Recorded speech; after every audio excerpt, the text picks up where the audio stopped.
Bla. Assalamualaikum warahmatullahi wabarakatuh. Hai teman-teman, nama saya Luksandia Damarta Kinayo, absen 17, kelas 12 IPA 1. Jadi saya akan menceritakan perbedaan masa reformasi dan masa Orde Baru. Hai teman-teman, apa kalian tahu perbedaan masa Orde Baru dan masa reformasi? Masa Orde Baru masa di mana terjadi pada tahun 1966 sampai 1998. Masa ini adalah masa terpanjang yang terjadi di Indonesia dan dipimpin oleh Bapak Soeharto.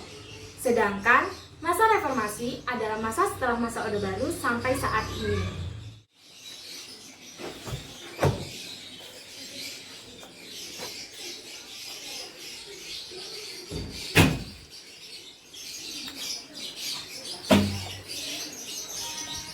Perbedaan pertama yaitu perbedaan penyampaian pendapat. Penyampaian pendapat di masa Orde Baru itu sangat terbatas dan pers dibatasi. Contohnya, majalah yang terbit harus mendapatkan surat izin usaha penerbitan. Sedangkan untuk masa reformasi, masyarakat dan pers memiliki kebebasan seluas-luasnya tanpa perlu ditakuti dan dari saran sampai kritik ke pemerintahan. Kedua, perbedaan aturan hukum. Di Orde Lama terjadi banyak sekali ketidakadilan, rekayasa proses keadilan, dan pembagian kekuasaan yang tidak sesuai dengan Undang-Undang Dasar 1945. Sedangkan untuk masa reformasi, penyimpangan yang terjadi di masa sebelumnya itu diperbaiki atau dibenahi. Khususnya di pembagian kekuasaan itu harus dipertegas dengan Undang-Undang Dasar. Lembaga-lembaganya seperti lembaga legislatif, eksekutif, dan yudikatif.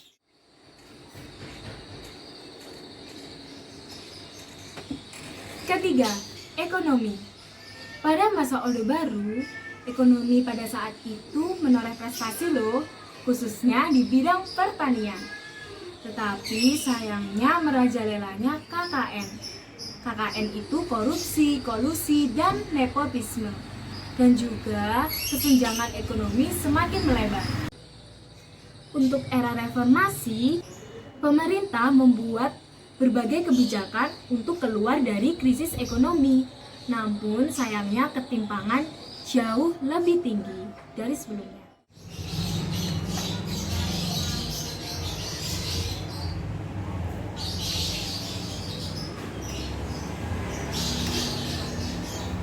Oke, selanjutnya nomor 4. Di bidang pendidikan. Di masa Orde Baru, di bidang pendidikan banyak mengukir prestasi loh dalam program-program lembaga pendidikannya. Dari program-program tersebut itu berdampak sekali untuk pengembangan pendidikan di Indonesia.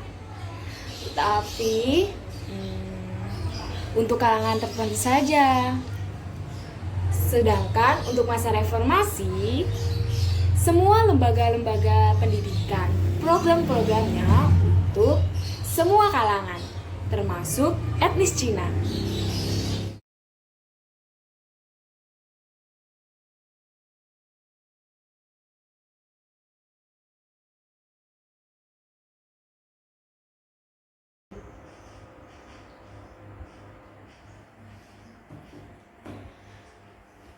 Selanjutnya, yaitu pemilihan umum.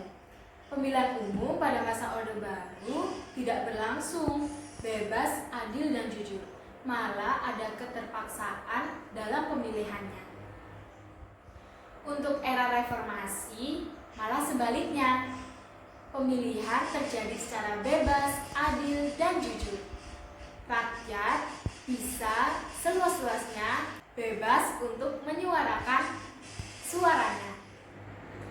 Keenam, peran militer.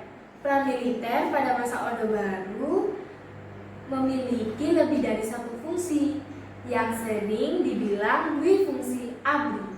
Maksud dari dwifungsi ABRI itu, ABRI memiliki kewenangan dalam pemerintahan dan pertahanan keamanan negara. Nah, untuk era reformasi, dui fungsi ABRI dihapuskan. ABRI harus fokus dengan pertahanan dan keamanan negara. Selanjutnya, yaitu pemberantasan korupsi. Pemberantasan korupsi di masa Orde Baru terjadi secara terstruktur, masif, dan sistematis. Sarana korupsi yang terjadi pada masa tersebut yaitu yayasan yang dikelola Pak Soeharto dan anak-anaknya. Untuk era reformasi, didirikanlah KPK, Komisi Pemberantasan Korupsi, yang didirikan pada tahun 2002 karena rakyat tidak puas dengan adanya korupsi ini.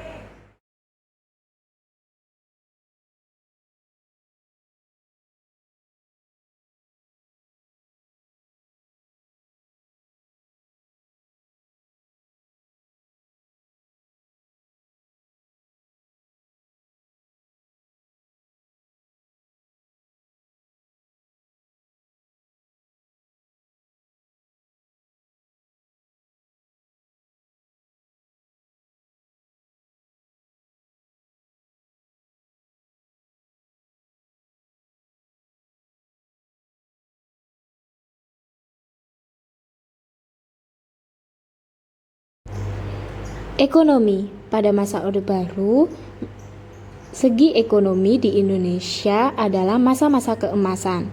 Bangsa ini jelas unggul dari segi ekonomi dan tidak kalah dengan bangsa lainnya di dunia. Dalam kurun waktu 26 tahun, ekonomi bangsa Indonesia berkembang pesat, bahkan dikenal sebagai macan Asia. Perkembangan ekonomi Indonesia terlihat dari segi industri, pertanian, dan lain-lain. Dari bidang pertanian, prestasi lain yang dicapai pada masa Orde Baru adalah adanya swasembada pangan. Masa tersebut, pemerintah giat melakukan pembangunan nasional dan bekerja sama dengan negara lain. Namun, merajalelanya praktik korupsi hingga kesenjangan antara si kaya dan si miskin semakin melebar dan menjadi masalah serius di pemerintahan Soeharto. Meskipun ketimpangan ekonomi sampai kemiskinan yang terjadi pada saat itu dinilai tidak separah pada saat penjajahan. Masa reformasi dikarenakan semakin berkurangnya kepuasan masyarakat atas pemerintahan Orde Baru, khususnya karena semakin melemah ekonomi Indonesia akibat krisis finansial Asia dan tindakan KKN hampir menyentuh seluruh jajaran pemerintahan.